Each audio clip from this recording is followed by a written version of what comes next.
അക്ഷരത്തിലെന്നും ഞാൻ അനുരാഗമണിമുദ്ര നൽകാം.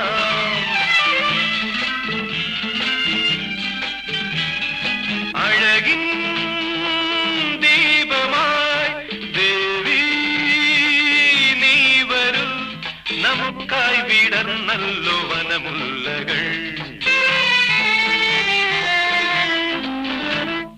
കാറ്റും ഇക്കാടിന്റെ കുളിരും കോരിത്തരിക്കുന്ന നിമിഷം, എൻ സ്വപ്നങ്ങൾ പൂക്കുന്ന നിമിഷം, വികാരം തുളുമ്പും മനസ്സിന്റെ ചിത്രം വെൺമേഘം നഭത്തിൽ വരയ്ക്കുന്ന നിമിഷം. കാറ്റും